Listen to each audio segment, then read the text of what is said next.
might blossom and become more apparent. I don't want to argue. I'm just saying, have an open mind, allow us to look at these things, because the benefit might not be today, but it might be in the future. And I concur with my colleague on the committee that there are areas of urban development in the county that should, in all ways of common sense, be within inside the city limits. They can provide the services in a much more efficient way. How we get the city to that position, this is part of that. And so allow us to bring this forward, work it through.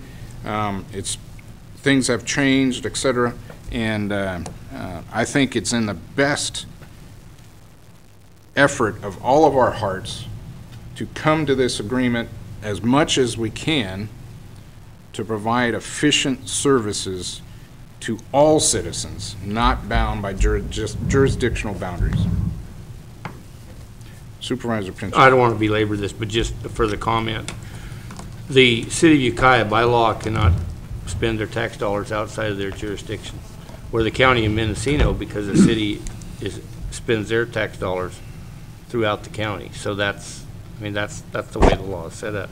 And, you know, by not buying into Lake Mendocino was a huge mistake in the past, and that's, you know, I think this don't compare with that decision, but we'll see how it moves forward.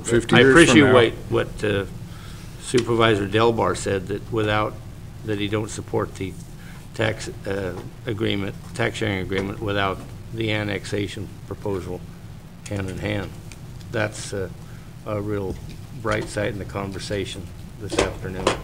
Before I go to public comment on this discussion item that I brought up. Well, you brought it up under supervisors' reports. Yes. And it's not on the agenda for any action to be taken. Right. Supervisor Colfax. Well, at that point probably says it all. No action can be taken. But I would just simply, at this point, without going one direction or the other, because I can see a real need for it. On the other hand, there are some real issues. But again, we are not getting done many of the things we already have on our plate. And I would hate to see just this is one of the things, yeah, we're taking it up. But I don't think we should be put in a position of having the city of Ukiah saying, come on, guys, get on this. We have our priorities. We have our obligations. I'd say come back and look at it in a few months when we get a few more people in place. We get a little more investment in some of the projects we already have on the table that are not being dealt with. And I'm not going to go down the list as I have in other settings. Thank you, Supervisor. To the public, to the item before us. Thank you, Mr. Chair, members of the board. John McCowan, Ukiah. As a member of the subcommittee from the city, I'd like to give you a little bit of my perspective. The issues that are brought up are the kinds of issues that all need to be discussed openly. I know that when this issue has been before the board in the past, whether it was December 2006 or August of last year, it was obvious that for the members of the board who were not on the subcommittee, there were numerous concerns about the process, about the potential outline of a draft agreement, about the wisdom of having an agreement at all. However, in August of 2007, the board did unanimously appoint Chairman Wattenberger and Supervisor Delbar to the subcommittee to continue discussions with the city.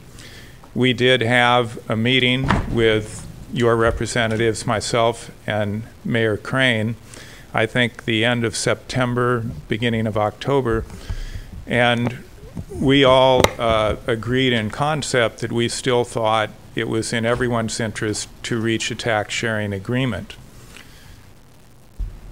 But we also agreed unanimously there was no point in the four of us continuing to sit around and discuss what a perfect agreement would look like without having a more complete picture of what the individual concerns of the other supervisors were.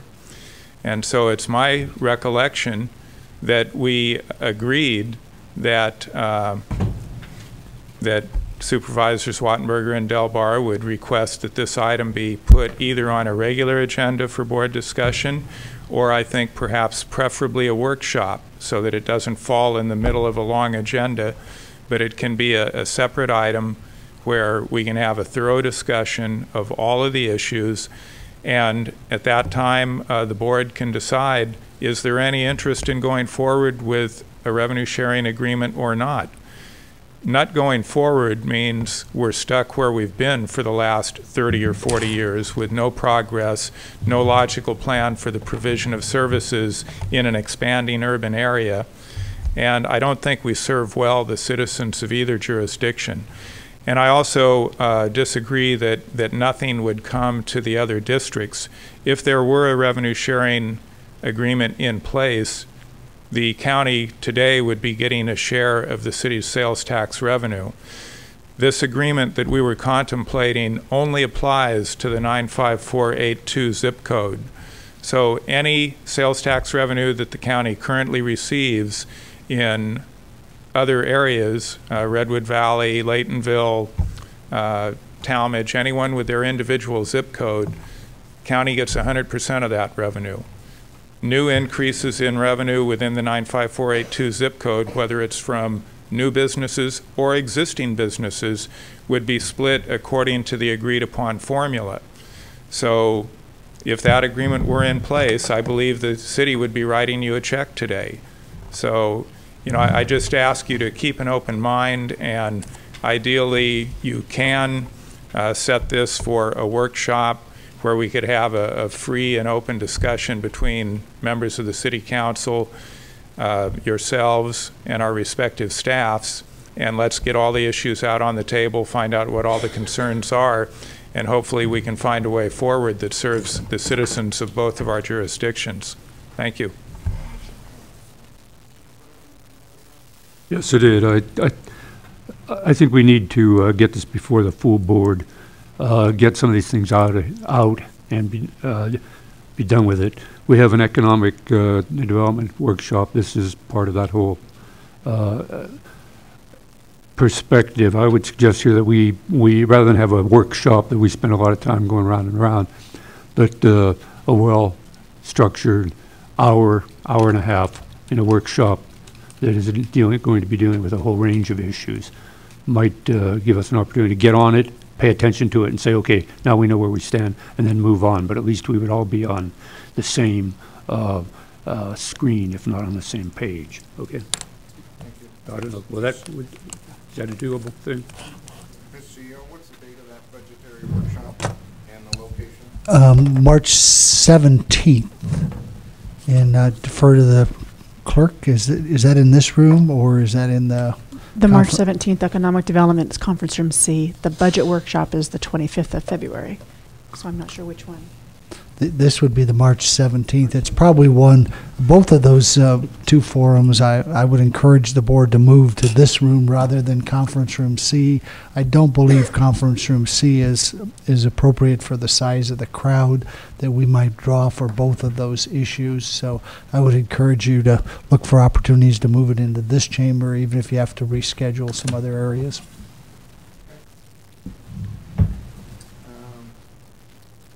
Couple of last items of housekeeping. There's been previous discussion in regards to a site visit to the Harris Quarry on February 11th. I informally polled the board. Majority of the board does not wish to see a need to do that, so there will not be a site visit on February 11th. It'll be an item of discussion for the EIR on February 12th.